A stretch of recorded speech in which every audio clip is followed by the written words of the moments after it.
a very, very, very interesting story. Let's move on. Lonzo, Kaptain Krunch and the Funky Bunch. Can you talk to us about Kaptain Krunch and the Funky Bunch? I was looking at a picture, the black and whites that people would use for advertising, and it said Crunch Records in Inglewood. Do you know anything about their history and Kaptain Krunch and the Funky Bunch? I know. I just saw Charles Saturday. I always thought Charles. They called him Charles. I swear none of this is planned. Everybody probably like, man, y'all bullshit. And I bring up a name, and then you be like, oh, I just talked to him. None of this is planned. We was all together Saturday at the white party. All real shit. This is all spur of the moment shit. It was a big white party here in L.A., and all the old school players showed up.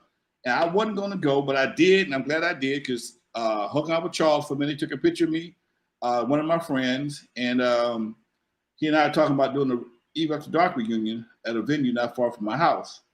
Hold on, I got it. Let me see if I can catch him. Hold on. I'm telling y'all, none of this is planned, man. This is how we roll. I just throw those alley-oops, and Lonzo slams it in the bucket. So we're gonna try to reach out to. Is it Charlie from Kaptain Krunch and the Funky Bunch? I would love to hear his story. Charles Washington. And make sure you put him on a speaker because we can't hear anything. Okay, hold on there. Hit that like button. Exclusive West Coast stuff, ladies and gentlemen. Hit that like button. Smash it. Share it. Let's see if we get to the phone. Can you hear it now, Regan? Yeah, perfect. Please leave your message for... Can't get him on. Shoot him a text and see if he calls in. Yo, Charlie Wu, Lonzo. I'm doing my podcast with my boy Dusty Vision. Your name just came up. I'm trying to give you some love on the air here. If you get back in the next 30 minutes, give me a call. You know the number. All right, peace. It is, man. Yeah, till he calls in, or hopefully he calls back. But if not, give us a breakdown of what you remember about their come up. Oh, they were regulars at Eve After Dark. Them, One Armed Bandit, rest in peace. He died. He just passed a couple of weeks ago.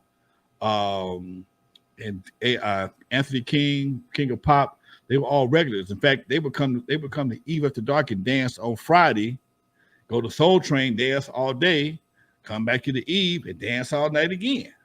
And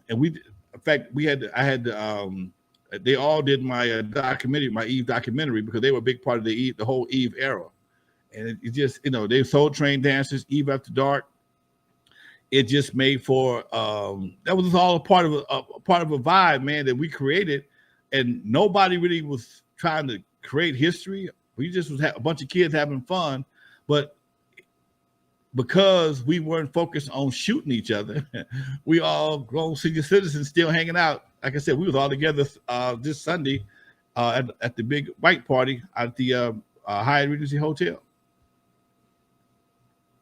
That's dope, dude. That's dope. Talk to us about One Armed Bandit. Rest in peace. Man, One Armed Bandit. That was my dude. Name was David. His real name was David Smythe. He went to Linwood High School. He was always a talented dancer. I should tease him because he'd come to the club. You swear he just left Broadway. He always wore a hat. He always wear a sport coat or a trench coat with a scarf around his neck, like Ben Vereen or some shit. Okay, I used to tease him. You think you Ben Vereen or something? Ben Vereen, dude. And he come out there and dance. He was the first person I ever saw do the lowrider thing. I mean, he would get down and hit switches and with knees. I mean, stuff he would do, and he was still doing this up until the time he got sick. Man, I'm talking about last year. I went to a pop locking party, a picnic, and he was there, and he's still 60-something years old doing his lowrider move, and something that I've never seen anybody else duplicated the way he had. I mean, it was like a real car, like he had hydraulics up his ass or something, and his knees were just juiced to the maximum, and that was his move. He was really a super cool dude, and we was laughing. I said, dude, I saw he had his kid in the car, and this little kid I said, your grandson? No, man, that's my son. My man Weasley was 59 years old to have his first kid. So I mean, that's how far back we go. And this is just some random old school player tidbits, man, that I hope that some of these folks on this in the chat room will be able to experience when you guys get our age and still be able to talk about old times without having to worry about burying folks unnecessarily. That's just something I would like to see y'all be able to do, man. That's 100. Amen. Amen, dude. J. Cole has a great line. All he wants to do is see his friends get old. Yeah. Great, man. That's a good line. And stay paid. Yeah, I'm gonna send you that song. It's a really good song. Let's keep with the questions. This is one from the comment section on Lonzo's page. Let's see. Oh, this is from let's see. We already did Nightbreed, so I'm gonna skip down for right now. Nightbreed, we coming through. Hold on. That ain't Charlie Wu. That's somebody else. Oh, okay. Go ahead. All right. T wants to know, Lonzo, any chance of doing an update on all the artists that were on your Sound Control Mob, Compton Cartel, and First Harvest project? Woo! The First Harvest project is probably gonna be the hardest one because most of those guys I didn't know personally. They all Have we talked about that one? The First Harvest? No. Okay. Because break it down real quick. I formed a company called All Access Records. And All Access Records, basically what I would do, because CDs were so expensive, nobody could really afford to make a CD by themselves. At that time, CDs might have been like $1,500, $2,000 just to make a CD.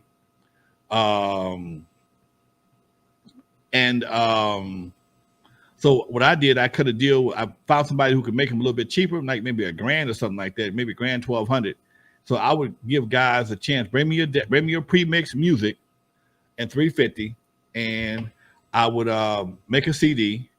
And once the CD was made, everybody got I think they got like 10 copies or something like that. And they would buy the copies from me, then they go and sell them and make their money. And it worked. We only did one project. It worked. No, we did two projects. We did that, and I think Flamin' was done the same way. And so I didn't really know these guys personally. And they came in, we did the project, everybody got their CDs, everybody was happy. I think I gave them like 50 CDs or something like that, because I think it might have been 1,000 or something. It was you got 1,000 CDs for whatever, 1,000, something like that. Anyway, I forgot the exact deal, but it was worthwhile, because by the time they got paid me, they had enough CDs to get their money back just by selling the CDs at $10 a piece. So it might have been 50 or 1,000. It might have been 50. I'm not sure. But anyway, it was 1,000 printed, but they all got 50 a piece, something like that. Anyway, it was a good deal. So that was first round knockout. For me now, first Inner City Harvest. The first two compilations, Sound Control Mob, that was brought to me by DJ Slip. He produced all of those tracks. And then the second one we did, Compton Cartel, that was guys that Mike T, Looney Tunes, X-Con. That was like my second crew who was who was in the dugout waiting to be on the next compilation. And I think that one went to